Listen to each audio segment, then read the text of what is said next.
Hey, good afternoon folks, this is Brent Easton with Easton Farms. Welcome back to the channel.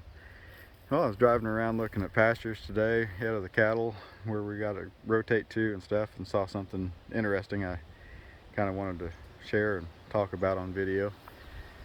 Now this is a spot where we bale grazed last winter.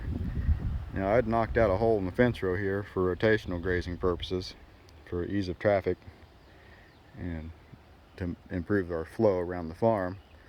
And I overseeded it and mulched it, but as you can see, a lot of the mulch washed off and degraded, and I didn't get a good stand of anything in here, so I've got to redo that. But I had a ditch starting over here and I wanted to cut that off, stop that erosion, so I dropped a bale of hay here over winter and let the cows knock it down. They ate what they wanted of it, and I got the benefit of some mulch here. And I came through here earlier in the year after that, and it was so muddy underneath, and I thought, boy, that's a mess. I wasn't sure if I was going to get anything going in here or not, so I really hated the thought of jumping in there with a pitchfork and spreading all that nasty, slimy, muddy stuff out. So anyway, here in the last, I don't know, couple weeks, this has kind of dried out, and turkeys have come in here and done that job for me, at least somewhat. So thought it was pretty cool that I managed to stop the erosion with a bale of hay and provided some forage opportunity for the local turkey population. And our turkey population here's been hurting lately. Not sure why. A lot of talk about poor nesting seasons, too wet, too much rain. I'm not sure that's 100% accurate, but we'll go with that, I guess. So anyway, we're getting stand of some stuff out of the hay, and that stuff will improve as it continues to dry. But anyway, I thought that was pretty awesome. Now there's a road over here that I travel several times a day on the other side of that fence row, and I've been seeing turkeys out here, but it didn't occur to me what they were doing. You know, it's breeding season. I thought they were just mating. There's usually a tom or two out here fluffed out, and 3 or 4 hens. Anyway, there's another thing I wanted to catch on video here is an experiment that I also ran along with that one. We had some spots of honeysuckle that were increasing and spreading here, so I fed bales here and didn't spread those out either.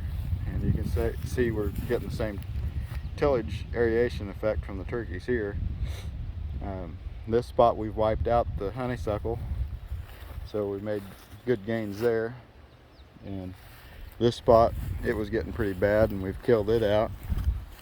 And we do have some grasses coming back in there, and there's a little bit of gamma grass coming back, which is good. That honeysuckle was choking it out severely. So there wasn't much here to damage that was desirable, and kind of a thing where we had everything to gain and nothing to lose there. So anyway, there's 2 more spots over here. One spot here, you know, that bale of hay had a lot of weed in it, so it's done really well. And again, look at the tillage the turkeys have done, which is another subject I'll touch on here in a minute. Then there's another spot here. We didn't completely wipe out the honeysuckle here. There's a little bit right there, but we made drastic improvements here. Now this is the control area as an example of what was there. Those spots weren't as big as this one. This was the original, and this is probably where I should have started to experiment, but hindsight and all that. But this little patch has always been, at least in historically speaking, it was really good gamma grass and blue stem, and then there for a few years it kind of petered out and just kind of dwindled down to where there wasn't much here, just weedy stuff, you know. And then this honeysuckle moved in and was causing a major problem. So I've been coming in here before I got the cattle and mowing this once or twice a year, trying to give the grass a breather. And I've been making really big gains on the most of it, but there's one big spot left here, and some spots were going up there that were a concern. So I think we've maybe fix those. We'll work on this one this winter.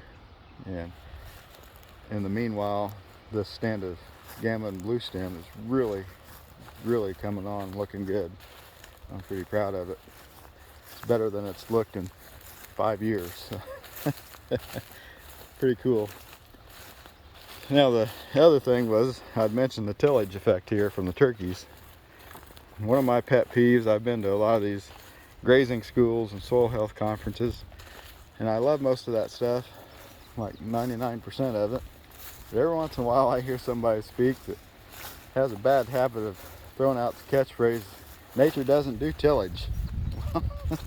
That's kind of proof to the contrary. Nature's been doing tillage practices for hundreds of millions of years, I assume. Everything from turkeys to other types of birds, rodents, moles, grubs, earthworms, ants, shoot, even beaver, and large herds of ruminants as far as that goes.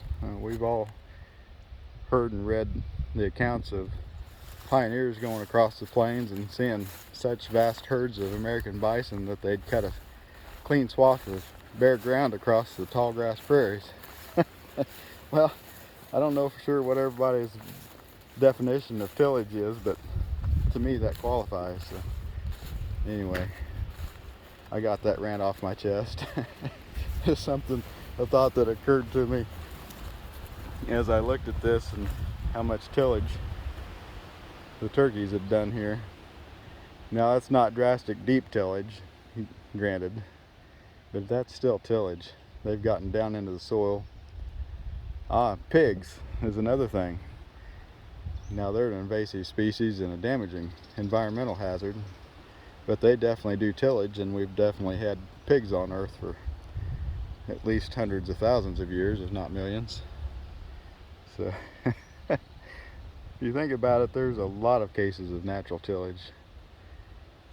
It's not all the end of the world bad.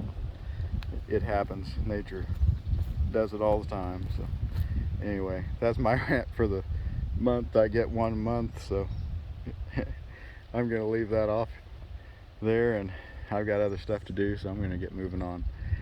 So I thought this was pretty interesting to share with everybody, and hope everybody enjoyed it. So I'll keep everybody updated on the progress of fighting that invasive honeysuckle as we go through the season. So anyway, I'll leave this off here. We'll catch you guys all in the next video. Y'all take care out there. Bye bye.